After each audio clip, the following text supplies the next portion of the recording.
And then you end up with all the children going long distances on the bus, which is no good for them, to the regional school. And then you have country boys and girls who are being mixed with city boys and girls. So then they get into the drug scene. So we've seen with consolidation that the test scores go down, the drug problem gets worse, the cost of education increases, although they tell you that consolidation is to make it cheaper. A lot of people just don't understand the word consolidation. Consolidation is consolidating all the services together under the guise of this is going to be cheaper for you. But in the process, what happens is you lose all your elected officials because all of these entities are being merged. So at the local level, you don't have any representation anymore. And ultimately, you spend far more. That's the whole restructuring of our constitutional form of government, is being thrown to the wolves in favor of this regionalism and consolidation system in every area. Education, government bureaucracy to make things cheaper, you name it. Planning, the word is central planning. That's the Soviet system, central planning, regionalism. No matter how beautiful everything looks outside, no matter how good those restaurants are in your town, or the good funny movies, or the whatever, no matter whatever beautiful things you see in your life and your family, etc., folks, it's curtains. October 24, 1975, the World Affairs Council of Philadelphia issued a Declaration of Interdependence, written by well-known historian and liberal think tank Aspen Institute board member Henry Steele Commager. This alarming document, which called to mind President Kennedy's July 4, 1962 speech calling for a Declaration of Interdependence, Kennedy, was written as a contribution to our nation's celebration of its 200th birthday and signed by 125 members of the U.S. Senate and House. When in the course of history the threat of extinction confronts mankind, it is necessary for the people of the United States to declare their interdependence with the people of all nations and to embrace those principles and build those institutions which will enable mankind to survive and civilization to flourish. 2 centuries ago, our forefathers brought forth a new nation. Now we must join with others to bring forth a new world order. We affirm that the economy of all nations is a seamless web, and that no one man can any longer effectively maintain its processes of production and monetary systems without recognizing the necessity for collaborative regulation by international authorities. This little blue book is called Conclusions and Recommendations, and it has a weird title, and you'd think it only deals with social studies, but it doesn't. It's the report of the Commission on the Social Studies. It was funded by the Carnegie Corporation, and the book virtually recommends that the curriculum all be geared towards the Soviet system, internationalism, planned economy, etc. It's been referred to by a leading British professor of British socialism as a plan for a socialist America. This book is at my son's website, AmericanDeception.com, thank heavens, because this is the only copy that exists in the whole world, right here. All right, so that's dated 1934. And what they're doing there is they're really talking about putting in a planned economy. So that's what we're putting in right now with the program that's just gone into our little school in Dresden, Maine. We've put in the Di Lorenzo Reinventing Schools plan, which I said earlier, your children will be graduating at 14 or 21. No grades, no ABCD, no kindergarten through 12th grade, because it's going to all be workforce training, and the curriculum will be based on the Malcolm Baldrige Total Quality Management Award that has only in the past been given to Cadillac and Hilton Hotels and things like that. The Malcolm Baldrige National Quality Award gets results. We're not there yet. We're continuously improving, and it's something that is so deep in our organization that the concepts and principles of Baldrige will be applied forever here. So this same Carnegie Corporation in 1933 instituted the 8-year study, which went on until 1941. That's the Skinner method, performance-based, results-based. That's all what you can do, not what you know in your head. They don't want children to think or know anything, no history. It's what you can do for the good of the global economy. And the Education Commission of the States, a very important unconstitutional regional entity, which controls education in every state as well, they had a little newsletter that I used to get. And one day I was reading it, and my eyes went down to the bottom of the page, and I said something. It said, outcomes-based education is, and of course I'd always been fighting outcomes-based education, and it said it was experimented with for 8 years in the 1930s and 40s by the Carnegie Corporation. It was called the 8-year study. So nothing's new, folks. If we think the outcomes-based education that which is the biggest dumbing down education system that ever happened with children graduating at 14, right? If we think that it's new, no.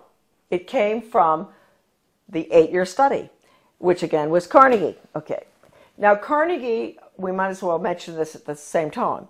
1965, the Elementary and Secondary Education Act, Carnegie was all involved in paying for the national assessment, which is all 60% politically correct. That's the test that all schools around the country have had to give for the past, ever since 1965.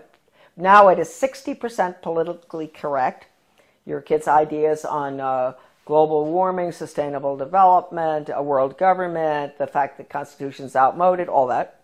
So they paid for the national assessment. They were the ones instrumental in putting up the money for the Education Commission of the states in Denver. In your Senate Education Committee in your state, there's always going to be one person who is on the membership of the Education Commission of the states. So there'll be about 50 state people. So they get their orders from the Education Commission of the states. That's Carnegie, paid for that. In 1985, Carnegie signed an agreement with the Soviet Academy of Science. At the same time, Reagan signed the agreements with Gorbachev to merge the two education systems. Carnegie signed with the Academy of Science to develop computer courseware for elementary schools dealing with critical thinking. That was an agreement signed. That's for our children, right? In first grade, critical thinking on the computer. Reagan, Clinton, the two Bushes and all implement the school to work agenda. That was the beginning of the planned economy under Reagan. So then Mark Tucker comes in, Carnegie. All the controversy going on in the 90s, Americans were up in arms about the destruction of their school systems. They would go in deliberately and destroy, because in order to restructure, you have to destroy. Foundation for the Advancement of Teaching, David Hornbeck, who's big on compulsory community service, compulsory. He called for that when he was the superintendent of schools in Maryland. He was the commissioner. Way back, he called for mandatory service. That's another thing, folks. You better watch out. We're going to be slaves. Mandatory service. So anyway, this same Hornbeck, who's connected to Carnegie all along, goes into Kentucky, destroys that system, goes up to Rochester, New York. He goes out to the state of Washington, Iowa, destroy the schools, restructure them for school to work. That's all Carnegie. And the latest information coming in for Maine with a complete recommendation, that is, who knows, maybe our governor, well, we can get to him fast enough, to help him understand that we can't have charter schools. Charter schools are the vehicle to implement the planned economy. We can't have them. They're unelected school boards anyway. We don't even have a school board with a charter school. They get federal money. Why no school board? They get federal money, so we have to give the federal test. No charter schools, forget it. So all of this is coming together, coalescing at the same time. The 3,000-page hearings of the congressional investigation of the Reese Committee on investigation of the subversive activities of the tax-exempt foundations, I bought the only available copy in the country, 3,000 pages from a really good friend of mine, a wonderful American. He had been offered any amount of money for that 20 years ago by one of the minions of the tax-exempt foundations. They did not want that copy to be floating around. The research director for those hearings, his name was Norman Dodd. I knew him. And the conversation that I'm going to discuss right now that he had with the president of the Ford Foundation, Rowan Gaither, was off the record in New York City at Ford Foundation headquarters.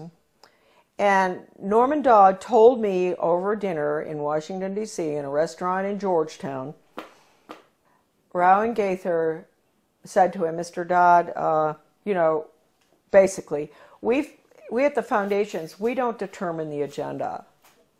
The agenda has come from directions from the White House. That was Eisenhower at the time, right at the peak of the Cold War. And that agenda, our instructions are to use our tax-exempt status, your money, folks, change America so it can be comfortably merged with the Soviet Union. Now, a lot of you may say, well, that never happened. Well, it's happening right now, folks. It's happening right now, as we speak. Foundation-funded non-bloody revolution. Committee Chairman Carol Reese warned fellow congressmen of a diabolical conspiracy that a certain few foundations were financing the socialist and communist overthrow of the United States. After World War I, they tried to get the League of Nations in. And there was tremendous opposition to that. And then you had opposition between then and between World War II. You had Lindbergh and a lot of Americans going before the Congress to keep us from going into the UN. You had all sorts of opposition. But they got their way. The Reese Committee learned that the Rockefeller Foundation and Carnegie Endowment for International Peace were, with tax-exempt dollars, funding leftist propaganda operations aimed at changing America through the brain, not the battlefield. Patriotism, national sovereignty, individual responsibility, and Christian beliefs were belittled, while the concepts of a one-world government, socialism, collectivism, and humanism were deemed essential for peace in the modern age. A clandestine and successful non-bloody revolution had been masterminded by some of America's most powerful and devious men who did not want to be exposed by a congressional investigating committee. The man chosen by Reese to be the committee's research director was Norman Dodd, Yale graduate, intellectual, and New York investment banker. During this writer's frequent visits to Dodd's retirement home in Keene, Virginia, he repeatedly spoke, Dodd, of his conviction that justice demanded that those foundations should be compelled to spend a like amount of dollars to undo the damage they have done to America, end quote. Dodd sent committee questionnaires to numerous foundations, and as a result of one such request, Joseph E. Johnson, president of the Carnegie Endowment for International Peace, invited Dodd to send a committee staffer to Carnegie's headquarters in New York City to examine the minutes of the meetings of the endowment's trustees. Now, this is Carnegie we're talking about, the one I always go after.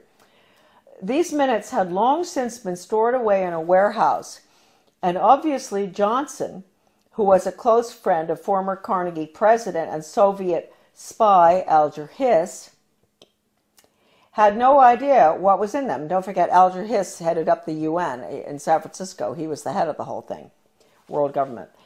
The minutes reveal that in 1910, the Carnegie trustees asked themselves this question, quote, is there any way known to man more effective than war to so alter the life of an entire people, end quote.